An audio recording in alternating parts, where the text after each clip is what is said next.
So about 2 years ago, I did a video called Why Do We Stay in Sexless Marriages? And it's on Instagram. I'll repost the link. And it's also on YouTube. And I encourage you to check it out because A, it's my most popular video and most people have watched it. B, it's really interesting to see the comments and where people think, first of all, how many people experience this and where they think the blame lies.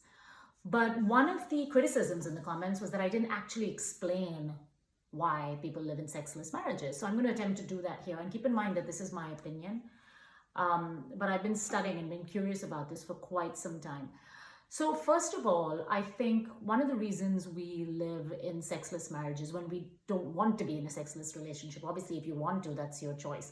But for those of us who are longing for something different, part of the reason we put up with it in a sense is because we have lost our appreciation for pleasure.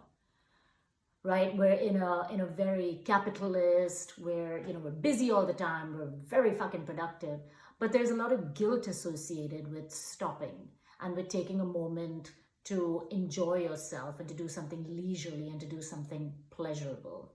And that guilt runs really deep. I study human sexuality in my graduate program, and the common theme is shame and guilt, no matter where you're from, by the way. I come from India, which is overtly a very conservative culture when it comes to sex, but even in Western cultures, you'd actually be surprised at how repressive cultural and religious, particularly religious organizations are when it comes to talking openly about sex, and how prescriptive they can be around how sex is done and the role it should play in your life, and marriage only, and penile, vaginal, and lights off and all that bullshit. And if you want or are into something else, well, then you're shit out of luck, are you? And how are you going to express yourself when you've been told that this is the only way it's supposed to be done? So I think the guilt plays a big part of it. And this shame is even more problematic because it compounds on itself. Because there's so much shame and secrecy associated with sex, you can't talk to anybody. You can't talk to your parents. You can't talk to your pastor. You can't talk to your friends because it's embarrassing. And you can't say, hey, are you feeling this as well? And that's the purpose of videos like this. And guess what? As you can see from the comments in that YouTube video, a lot of people are experiencing it. And then when there is so much shame and a lack of prioritization associated with pleasure, it becomes just that. It just doesn't get prioritized. It goes after doing the dishes and making the bed and fucking kumon or whatever the fuck it is, right? And real intimacy takes time. I mean, quickies are great, don't get me wrong, but you need to invest in the moment. And I think fundamentally, to pull the lens back on all of this, I know, I end up here in every video, right? You're beginning to see a pattern. It comes down to self-love. It comes down to understanding that human beings are relational, and we want touch and we want intimacy, and understanding what that looks for you and how you want to receive that affection and that intimacy and how you want to give it.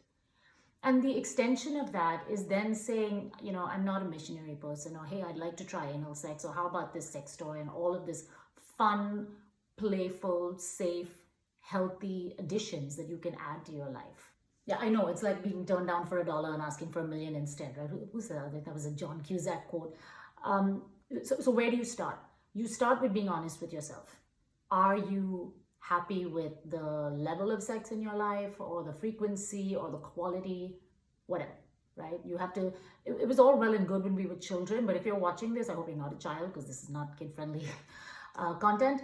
It's up to you to go back into the weeds and pull out the shame and where it originated from, and forgive your parents and forgive the pastor and all the rest of it, and own your sexuality first.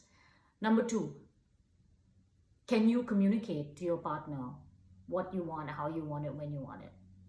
If you can, great. Imagine like a little flow chart, and then off you go and have that conversation. If you can't, well then that's where you need to start. Why can you not?